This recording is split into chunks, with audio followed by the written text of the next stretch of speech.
బీజేపీకి ఓటు వేస్తే బానిస బతుకులవుతాయని మంత్రి కొండా సురేఖ అన్నారు. ప్రధాని మోడీకి పేదల కష్టాలు కనిపించవని, అదానీ అంబానీలకు ఏం కావాలో చూస్తారని విమర్శించారు. వెనకబాటు గురైన మెదక్ ప్రాంత అభివృద్ధికి కాంగ్రెస్తోనే సాధ్యమన్నారు. తనను ఎంపీగా గెలిపిస్తే ప్రజలకు అందుబాటులో ఉండి అభివృద్ధి చేస్తారని మెదక్ ఎంపీ కాంగ్రెస్ అభ్యర్థి కనేల మధు తెలిపారు. ఇందిరాగాంధీ ప్రాతినిధ్యం వహించిన స్థానం నుంచి తనకు అవకాశం కల్పించాలని కోరారు.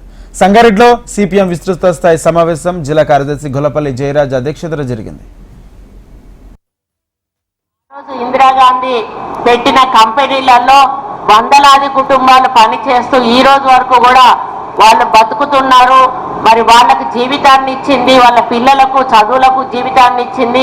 అలా ఒకరి తర్వాత ఒకరు వాళ్ళ కుటుంబ సభ్యులు ఉద్యోగాల్లో చేరుకుంటూ వాళ్ళ జీవితాన్ని కొనసాగిస్తున్న విషయం కూడా తెలుసు. ఆ రోజే ఇండ్లు ఇచ్చింది. కార్మికులకు ఎవరైతే కష్టపడతారో ఆ కార్మికుడికి ఇల్లు ఉండాలి అన్నటువంటి ఆలోచనతోటి ఇందిరమ్మ ఆ రోజే ఇండ్లు ఇచ్చిన సందర్భాన్ని గుర్తు చేస్తా ఉన్నాను.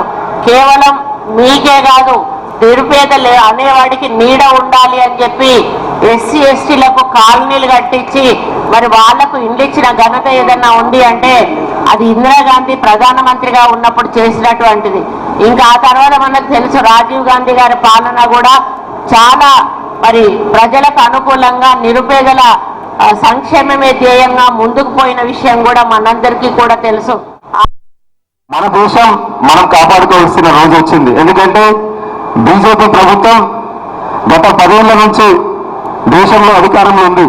ఈ 10 ఏళ్ల నుంచి ఎన్నో కార్మిక చట్టాలు రద్దు చేసిన పార్టీ బీజేపీ పార్టీ. 48 చట్టాలు ఉంటే అందులో 40 చట్టాలు రద్దు చేసిన పార్టీ బీజేపీ పార్టీ. కార్మికుల చట్టాలు తీసుకొచ్చిన పార్టీ కాంగ్రెస్ పార్టీ.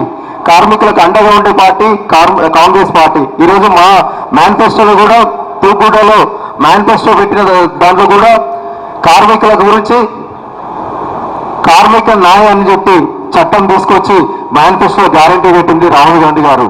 మన దేశం